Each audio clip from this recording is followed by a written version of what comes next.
Have you ever had the sense that none of this is real? That life is some weird trip? How lost can you feel? Do you remember the time you could sense the freedom of life in a space so immense? If you felt sad, you simply cried. Happiness or fear, nothing denied.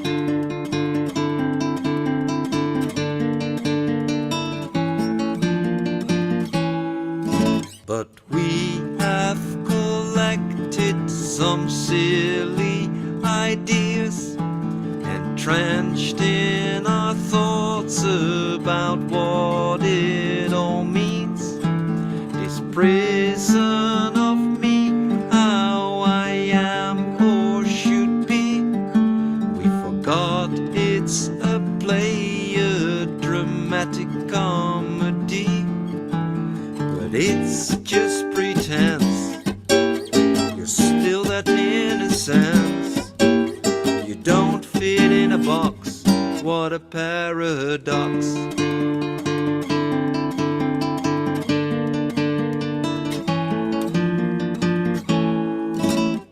We just pretend we have forgotten who we are. In my self-created world, I am the number one superstar. My pretentious castle has been built on the clouds, but it doesn't bring me safety. It can bring only more doubts, but I don't know how else to survive in this strange place. 'Cause I don't know who I am, and I don't know any other way.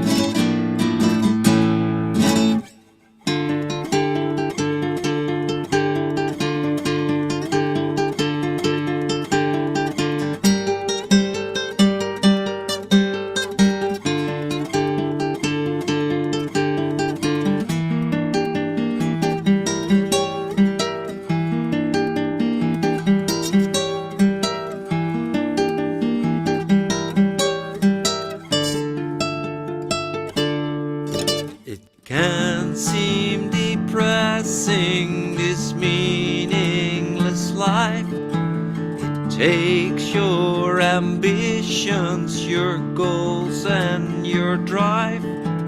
But truth is the freedom to be everything. Thought is the servant, but you are the king.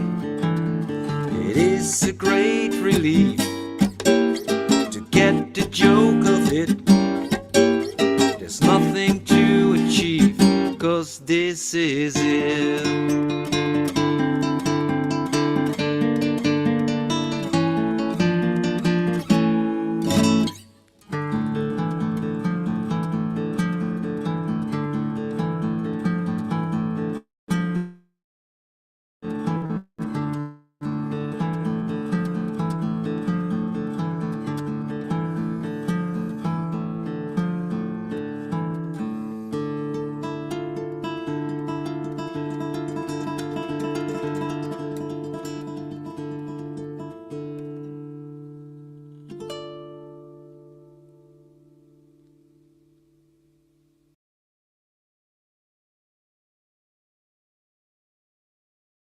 Hello, everyone, and welcome. Yeah, lovely to see you all.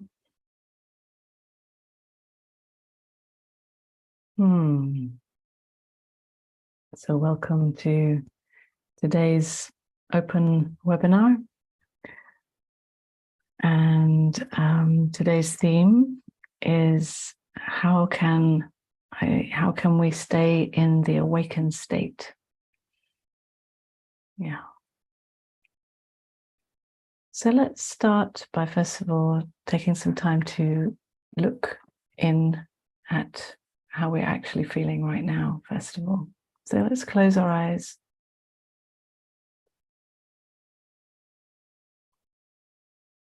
And take some deeper breaths.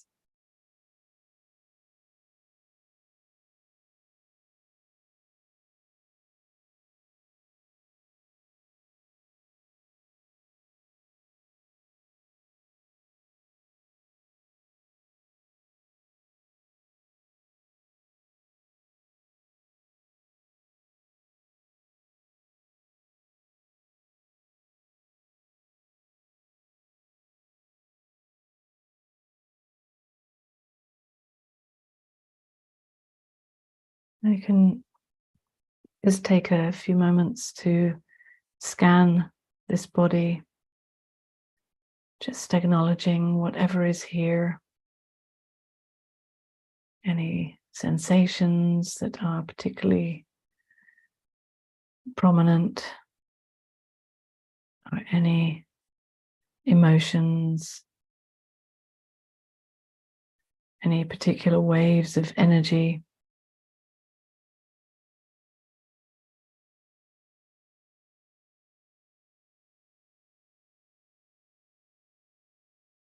It's all welcome to be here, just the way it is.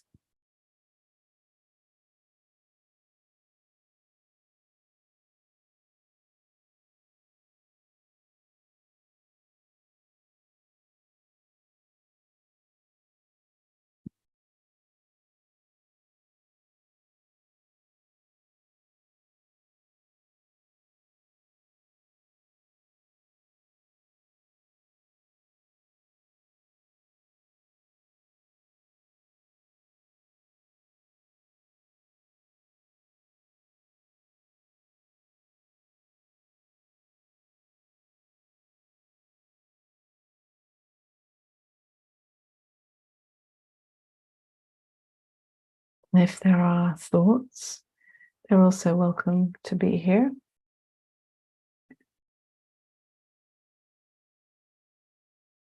It's just that we won't open up every thought and go off into that story. We just acknowledge the thought and then bring the attention back to the present sensation or whatever else is experienced right now.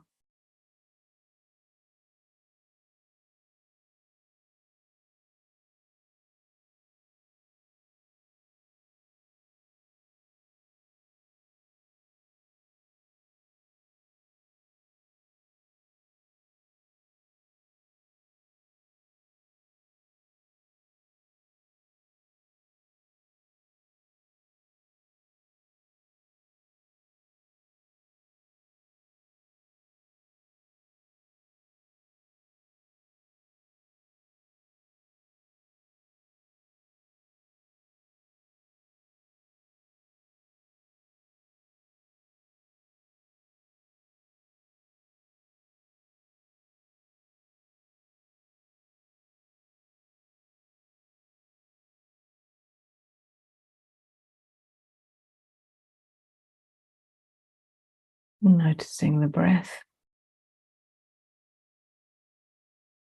just the way it is.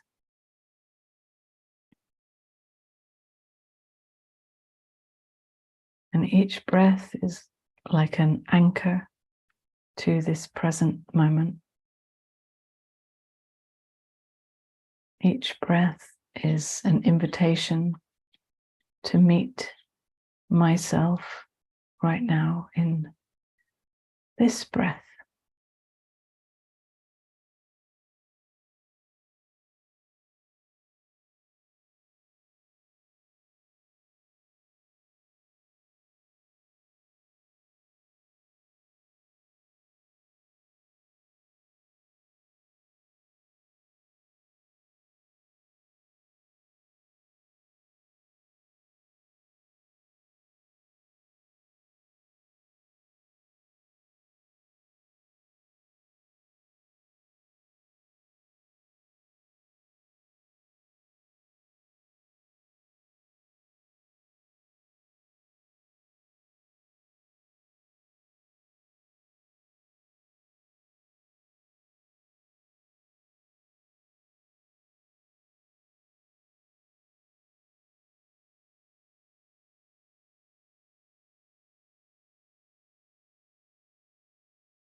Nothing to do. No effort required. Just being here.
And let's take some deeper breaths into the belly.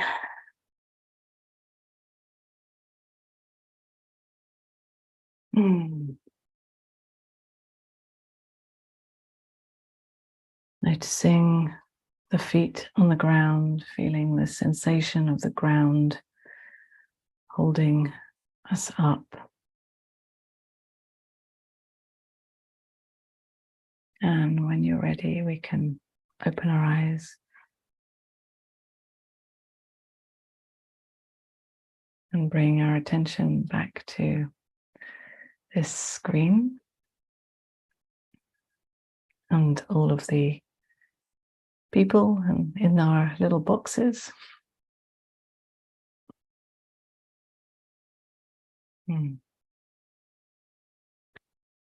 So this theme of how can we stay in the awakened state is, well, it's one of those tricky questions, or let's say more paradoxical questions that have a paradoxical answer. Because first of all, we have to look at what is the awakened state. And even calling it a state is not quite true.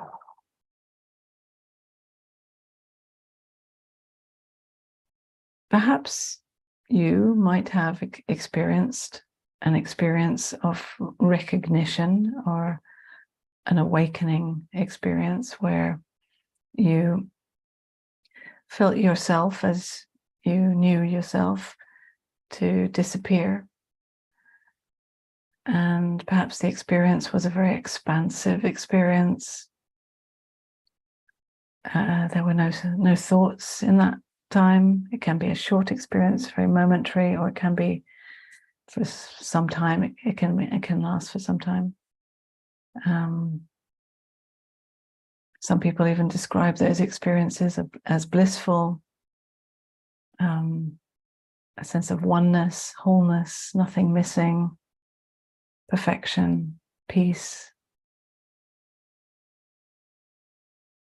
where perhaps you recognize that I'm not this limited me located in this body, but in fact, I am unlimited, the whole of life.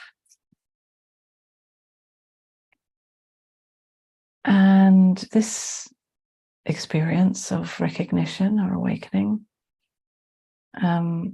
it comes, and then at some point it goes. The experience passes. Like every experience, it must come and then it must go. This is the nature of experience. Every experience without exception. So what tends to happen for most people is that they have this experience of recognition, and in that experience there's no thought necessarily, but afterwards, once that experience starts to pass or fade, thoughts come back in, trying to grasp hold of it, trying to make it mean something about me and my spiritual status, or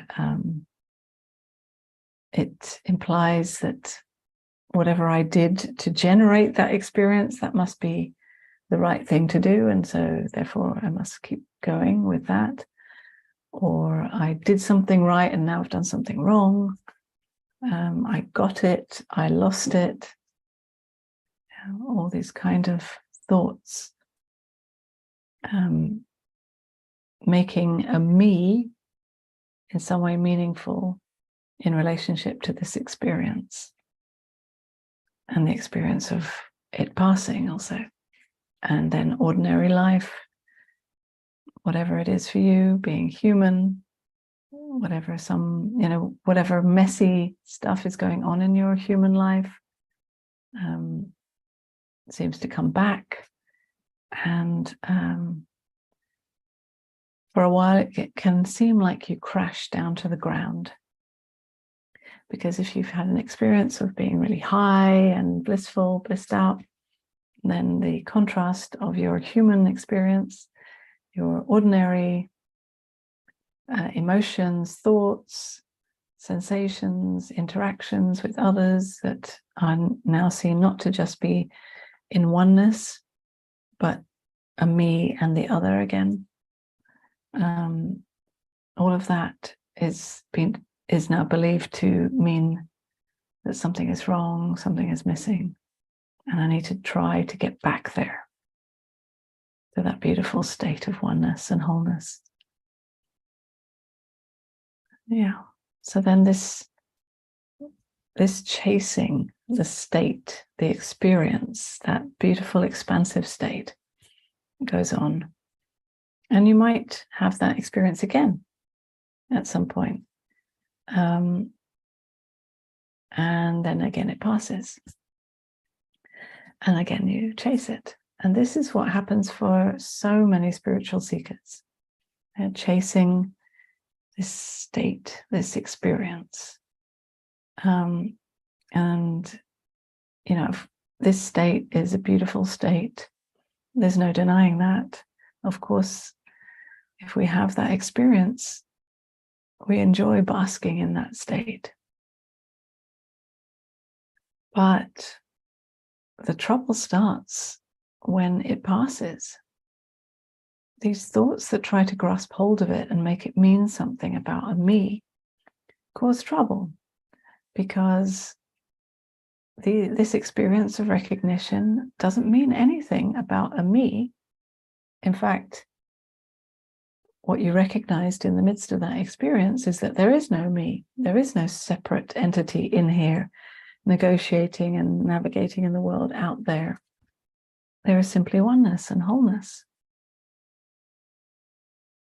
So when the experience passes, it doesn't mean that what you've recognized passes.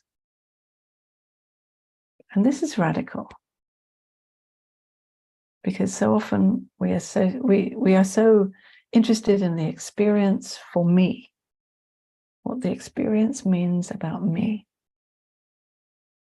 So it's radical to really say, well, actually the experience can pass. But what did I recognize in the midst of this experience?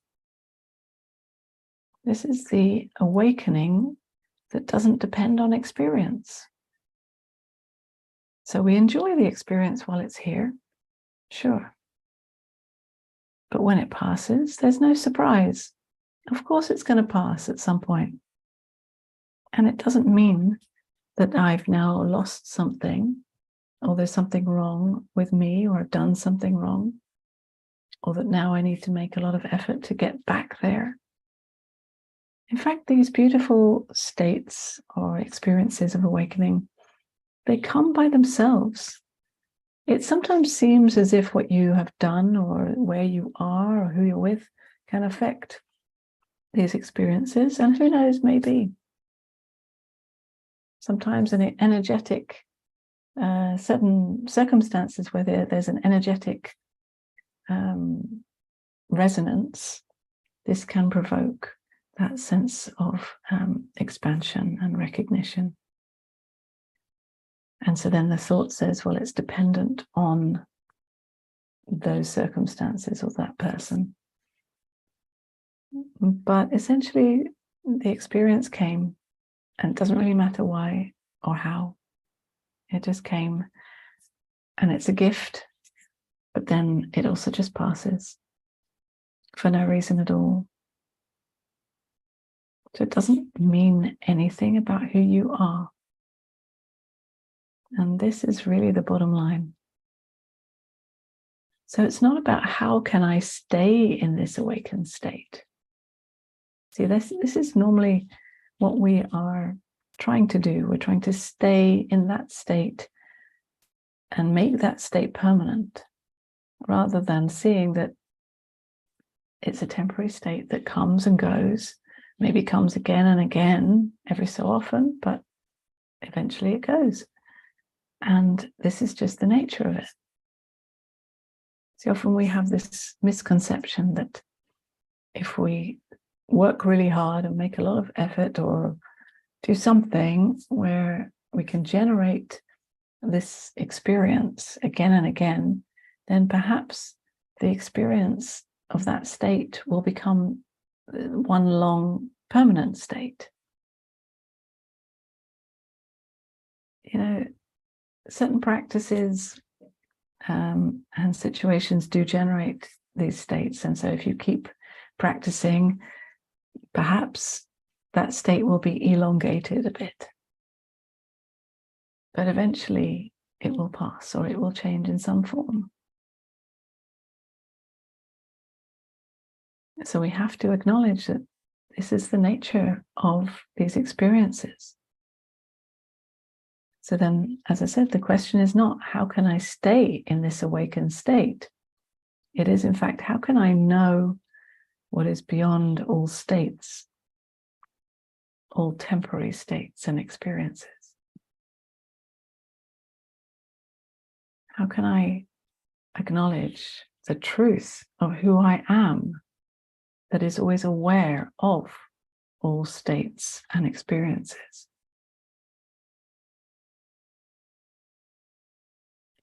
First of all, we have to let go of our grasping hold of these states. Because often when we've had a beautiful experience in the past, we are just hoping that one day we'll get back there. And we spend so much energy on that hoping and waiting. At a certain point, we have to realize that it's hopeless. We have to really come to that realization by ourselves, that it is really hopeless that you'll ever be able to hold on to any particular experience, no matter what it is. But in order to know that for yourself, you have to try, you have to wait, you have to hope, and you have to see for yourself that it is hopeless. You have to fail. You have to try a lot and then fail a lot. And this is how it is. I mean, it's quite a painful process, this trying and failing. But this is how you discover for yourself that there is no hope of maintaining any particular state. No matter how beautiful a state it is, eventually something will happen in your human experience that will bring you down to the ground again. A loss, a tragedy, a big change, a sickness, end of a relationship.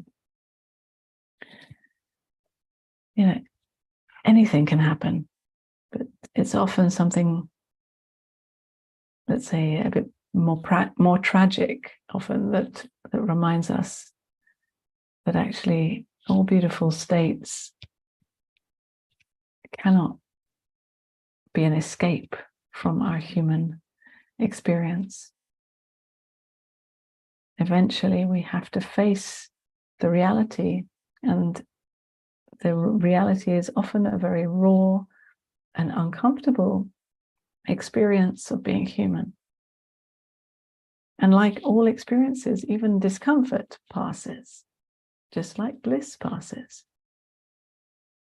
And none of it means anything about who you are, because who you are is aware of all states, even the so-called awakened state, or the awakening state.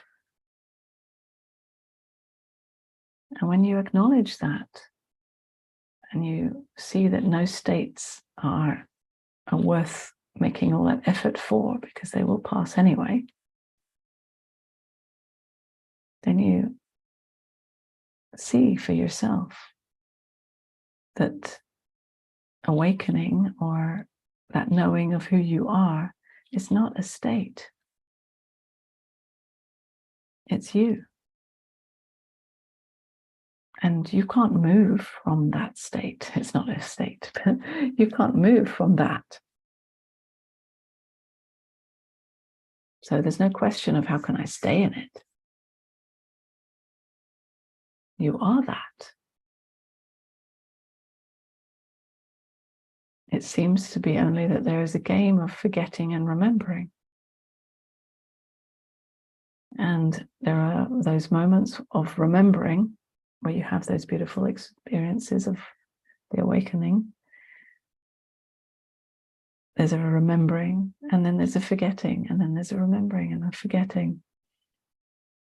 And the forgetting is where thought, the thinking, is taken to be meaningful again.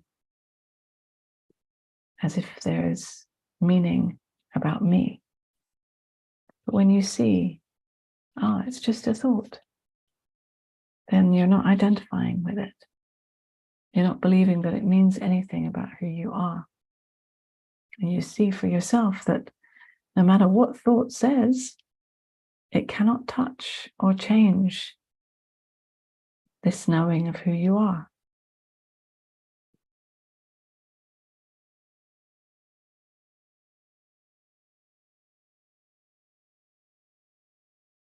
But now I'd love to hear from you.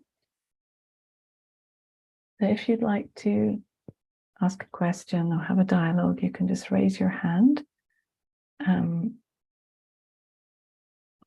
Yeah, and I will give preference to those who have their videos on. But if you want to just ask a question without being seen on the video, you can type a question in the chat, and I'll get to those questions afterwards.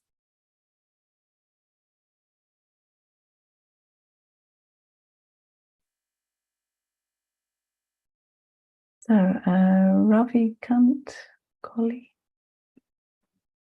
Yes. Yeah, you can just call me Ravi. Half of my name also makes sense. So, hi, Ravi. The question that I have is,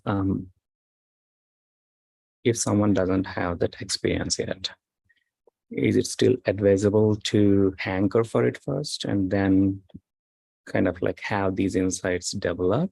That means like continuing the practice, and then is it advisable to have that experience at least to have once before deepening the knowledge about it? Or is there a different way?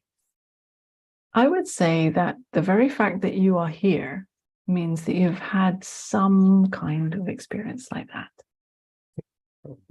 You know, even a very subtle, you know, because otherwise you wouldn't resonate with this, you know. So maybe the experience hasn't been like, oh, wow, or, you know, really blissful or something. Maybe it's just more subtle for you.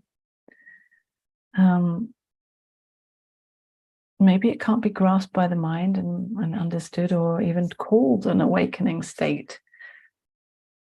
And for many people, it's just a very subtle experience.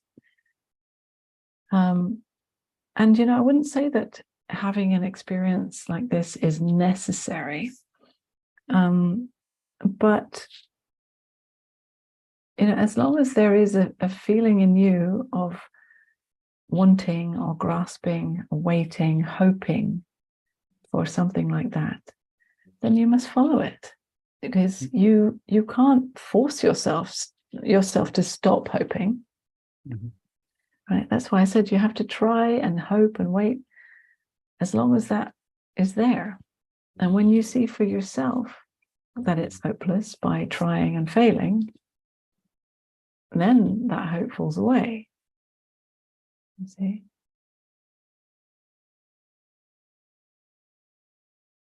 I don't know if that responded to your question. Yes. So to paraphrase, the struggle is fine, but there's like, even without struggle also, someone may get into the deeper states of this to understand it. Sorry, I missed what you said. So there are some teachers that they kind of like advise on direct looking or something like that without ever talking about experience. But from what I gathered from you is that for some people, if they really want to struggle, it's fine. They can go after the practices and trying to get that experience. But other way around is also possible, is what you are. Yeah, look, as long as you follow what is true for you, you can't do anything other than that. I do recommend also direct inquiry, like questioning who you are, but as long as you are hoping for some blissful experience, that questioning will also be believed to be some way to generate a beautiful experience. And that's not what it is, really. That question of who am I, this kind of direct inquiry is actually about questioning who you are beyond all of these experiences. So the experiences actually are irrelevant. So yeah, but as long as it's true for you, then you must follow whatever is true. Thank you. Thank you very much. All right, thank you.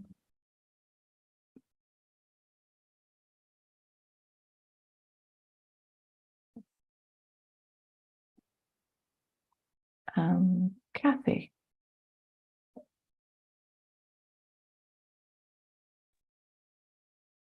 As I was, listening to you, but I really heard you say my words, not yours, was that this awareness is really, for me, I think of it as a state of just allowing.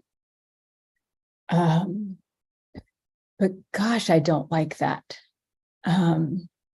It feels so uncomfortable and so steady to stop the striving, either striving for something blissful or striving to get rid of something uncomfortable. I guess I'm curious your thoughts on why is that staying in an allowing place so difficult? Well, the nature of the thinking is that it doesn't want to allow, or it will say, I allow, as if it's up to the thinking to allow. So the thinking has these two polarities, right?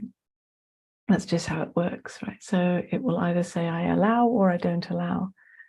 And actually, who you are is beyond both. It doesn't care what the thinking says, whether the thinking allows or not. But as long as you are trying to stay in a state of allowing, this is thinking, This is the thinking saying, I'm doing something wrong and I need to try to do it better. I need to try to do it right, And right would be, I allow it all. And wrong is, I don't allow it. But actually, the reality is that who you are is not any kind of state. It's nothing to do with the thinking. So the thinking is no, sorry, the who you are is a much bigger acceptance or allowing than what you think. You know, it's even one step further back. It's not even about allowing. Everything's already allowed. It doesn't need you to stay in a state of allowance. It's just seeing that whether you like it or not, it's all happening. You know, it's all out of your control. You can't allow it or not allow it. It's ridiculous. It's a joke. And this, you say, like, there's a state of allowing that might come and go, but that's not it. If it comes and goes, it's not it. You know, this is a mind game.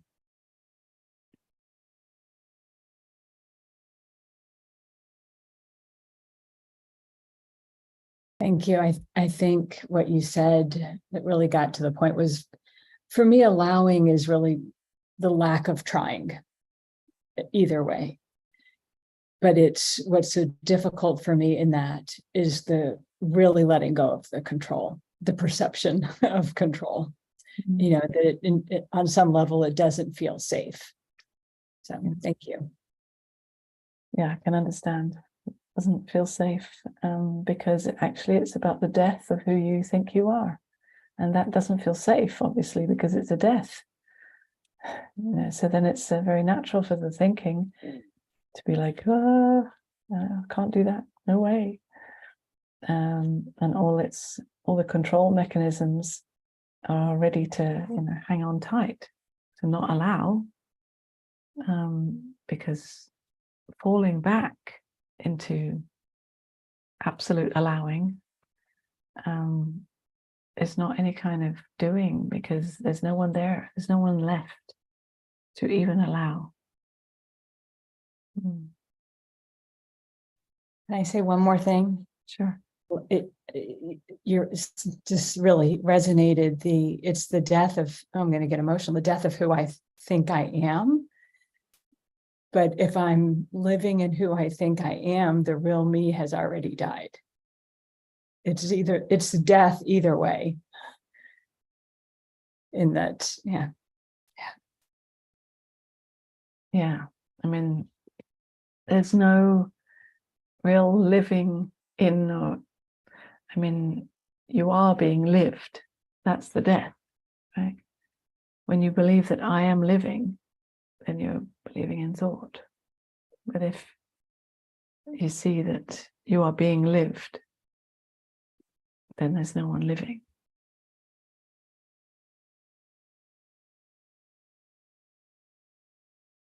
Okay. Thank you.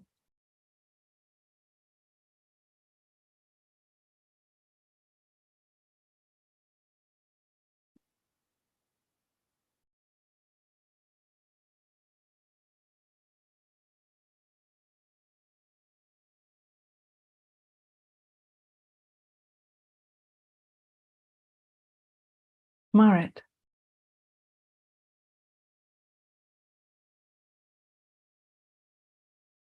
Hi. Hi. Oh.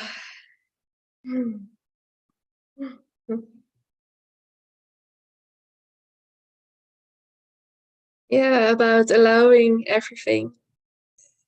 And this is, of course, again, the spiritual seeker in me. But I was wondering, there seems also to be a development. So that's the paradox, you could say. Mm-hmm. So I'm looking for where the development is in then. Is it that you see more and more through thought forms, taking them less serious, that you are already this? So everything, all the thoughts that believe that you aren't, is that seeing through somehow? Yeah. So, I mean, it's one of those paradoxes, of course, that, of course, on one hand, you know, your true nature, it doesn't need any development. It doesn't develop. It is always empty, or it is always what it is, right? But then in the relative play of this human and this human's life, there is more and more living in alignment with this knowing that you are, and more consciously living as that in your life. But it's not through any doing. You can't try to be that, because you are already that. So it's a continual seeing that whatever I try to do is the thinking, and it's not that, and it's not that, and it's not that, and it's not that. So that's the continual seeing through the thoughts and beliefs and concepts that you have taken seriously to be meaningful or to be about you. Seeing through these identities, different identities that play out, seeing through them, not getting rid of them, seeing through them, and that means seeing that who they are talking about, who they are referring to when they say me and my story and my problems or whatever, that me doesn't exist and never has, in fact. So these identities can all be here, but they are never referring to anyone. So this is also the development, in that more and more of these identities become conscious and are absolutely welcome to be here forever. They just never believed to actually be who I am. And it seems that the more you see through these identities, the more, in a way, layers of these identities show up more and more. It kind of deepens in how you live some of these identities. Like you see through a more superficial layer of the story of me, and then you see it a little deeper. Some old patterns arise, more and more old fears or wounds are also welcomed into your human experience, and you see that you are in total just a messy human person who will be a mess for the rest of your life, and everything that happens in your mess is so utterly welcome and accepted, simply because it is here and you're just watching the show. And this is also the development in falling in love with this human. And so the human doesn't need to be fixed or healed or even develop, but the development happens by itself. And this is such a crazy, because on the spiritual path we think that the development will be in becoming a less messy person, like more healed, more perfect. And so we're trying to polish this human to make her or him perfect. But it actually is in accepting the imperfections, the so-called imperfections, where there's more and more peace in not trying, in not healing, not fixing, not changing, not developing. And that's how you develop.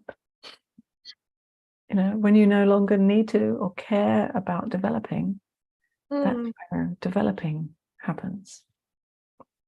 But who cares, right, if there's development or not?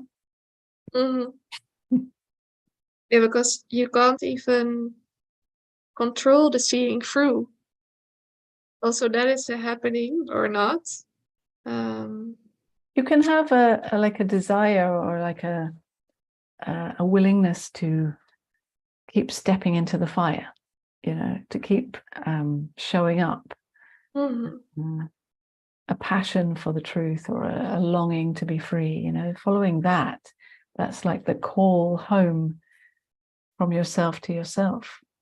And that's not just when you recognize who you are, but it's a continual call to continually wake up out of old beliefs and concepts and identities. So in a sense, that's the only thing to follow or do. This willingness, this for Yeah. the truth. Yeah, and Yeah. that's also happening, and not something I choose from the mind to do. No, exactly. But I wonder, it can be helpful though, in because I've worked with you as a teacher. So I was wondering, can it be helpful though that if someone else looks through your identities somehow and can point it out to you, can it make a difference? Or Sure. yeah. You know that from experience that's true. Mhm. Yeah, and that's why there are spiritual teachers around, because it often does very much support those who are on the path. You know, when someone has walked the path before you, then they can potentially, if you resonate with their flavor and their expression and their energy, then yes, it can very much be supportive. Yeah, and that's my experience. But the reason why I'm checking this is because I also had the thought, like, maybe maybe hearing this message once is enough, and then you get it. And if you keep on coming to a spiritual teacher, or if you keep on following things or retreats or whatever, it could be that you don't. Also, could be that you don't get the message somehow. You Yeah. know, my experience with people is that everybody is on their own unique path, and the timing of when they get it or recognize or see through certain identities, it is absolutely unique. So sometimes I can say the same thing again and again for years, and someone won't hear it, and then suddenly they'll hear it out of the blue, and I would have said it, you know, the same words before, but they didn't hear it then, and now they can hear it. Or someone comes once and then they hear it immediately. You know, you can also be in a pub having a drink, you know, having a beer or whatever, and suddenly you merge with the beer, you know. So it doesn't have to be with a spiritual teacher, but a teacher that you resonate with can be a wonderful reflection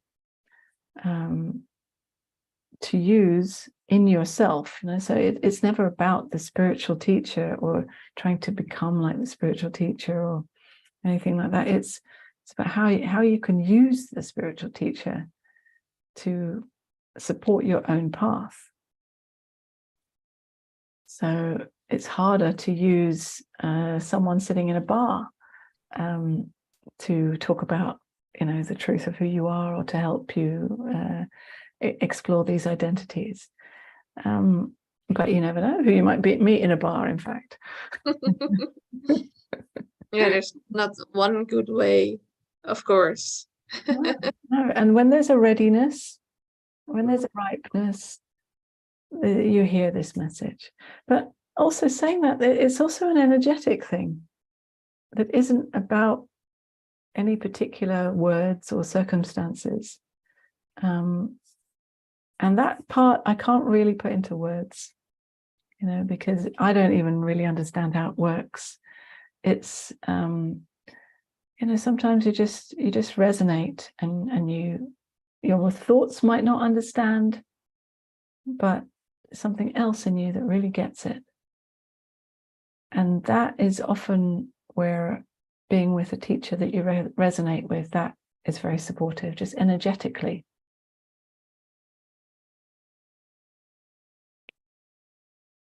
Yeah. Okay. Thanks. Thank you.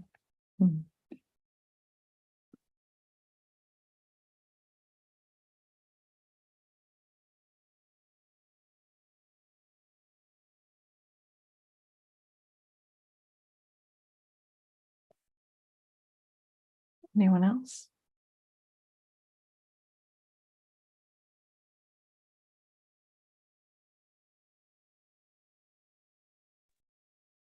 May I speak?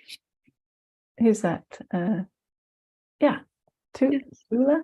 Tuula, Tula. Hi. hello.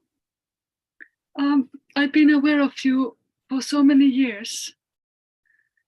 Somehow always on the background. I don't know, just seen when I was in India, I saw your satsangs somewhere here and there, but I think it was some kind of a, just to know that you exist. And there was this, what you say about the energetic resonance or something like this. Mm-hmm. What I feel with you is that somehow like your nervous system is at ease, and it somehow resonates. I feel that is very helpful. I often feel like a, how would I say, like a deep unrest, like on a deeper part of the nervous system or something, that I just feel like that it somehow helps to put my system at ease, to be in satsang, to be in your presence. It helps. Yeah, there's a just a resonating with a certain frequency in a way. Yeah, it's also regulating the nervous system. Yeah. Mm. Mm. Yeah, it's, I don't know if there is any question. It was just to kind of acknowledge, like, thank you for existing. It's like a quiet hum, you know, that it just helps. Mm. Oh, well. My pleasure. I love to exist.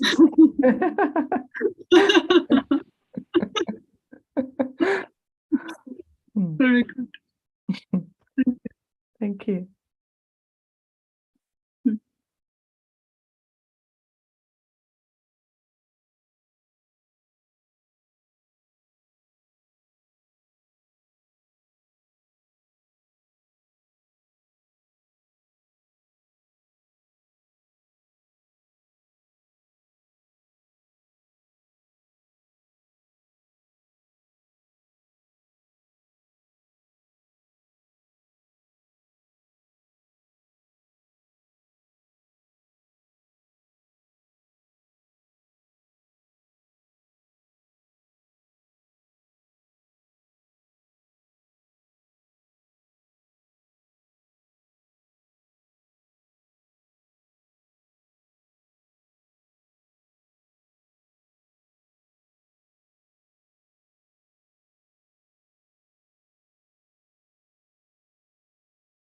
Anyone else?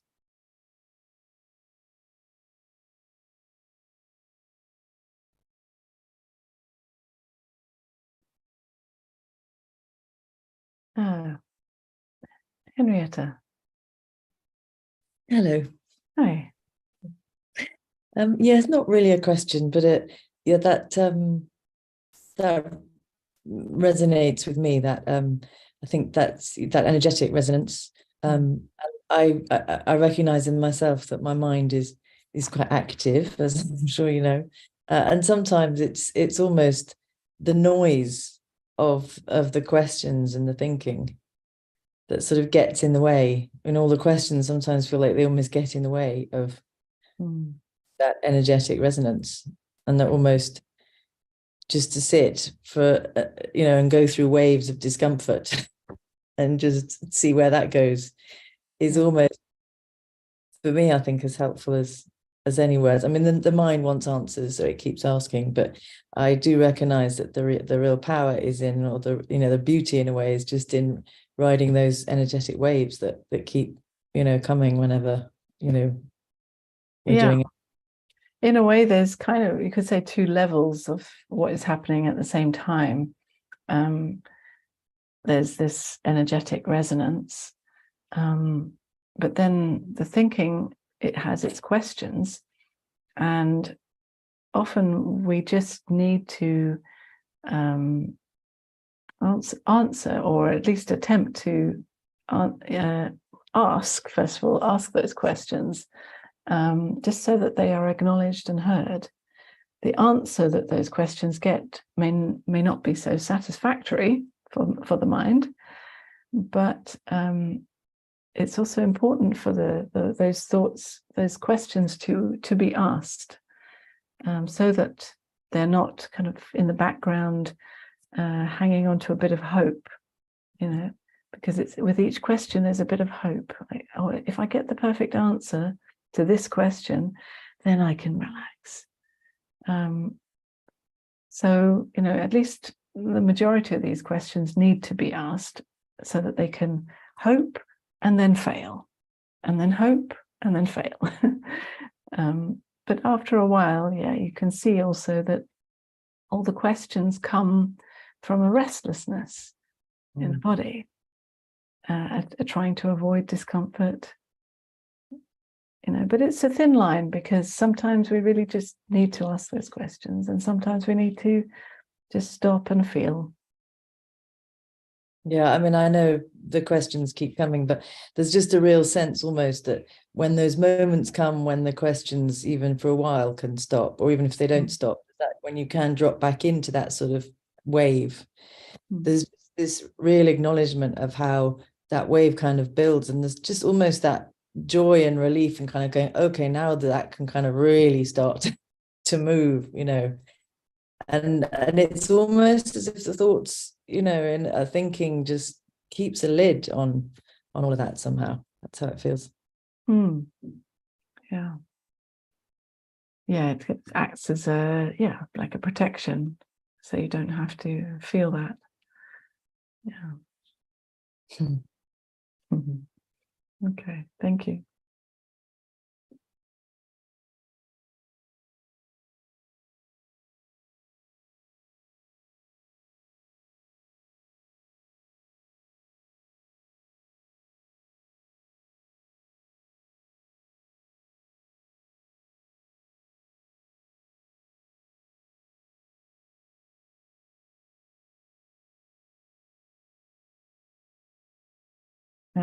Ravi. This is about information. Do you do any retreats in North America or near to North America, like in Canada or South America, anywhere? I haven't been to America or Canada for a long time.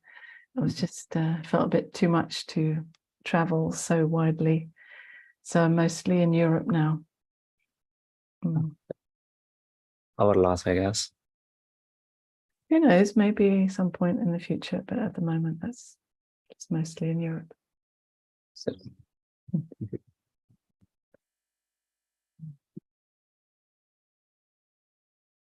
and as I said at the beginning, if there's anyone who would like to ask a question or ask me to speak about something more, you can also type it in the chat, and I'll do my best to respond.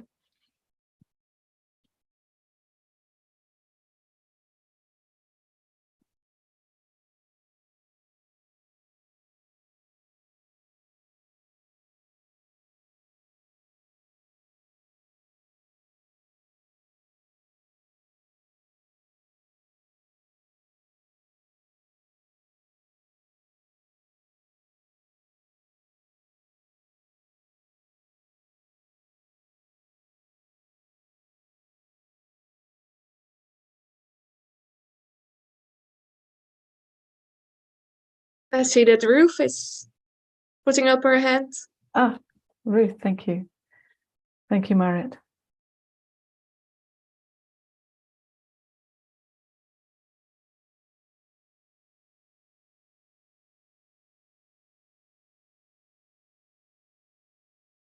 Hey, Ruth.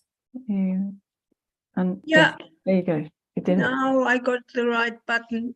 On money, I have no question, but that doesn't mean that I have a quiet mind. And so I just want to say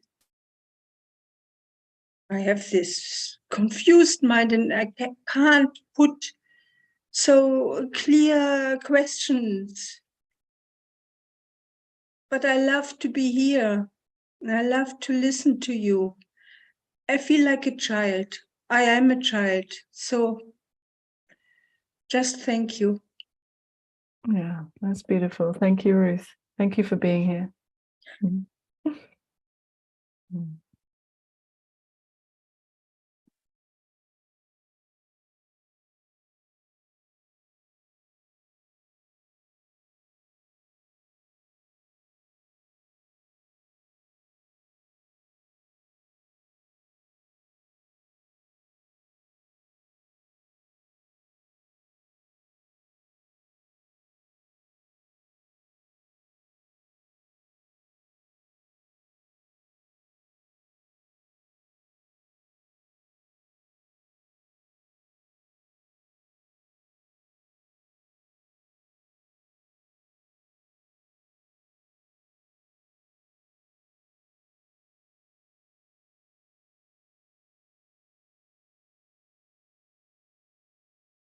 Okay, well, let's come to the end of our session then.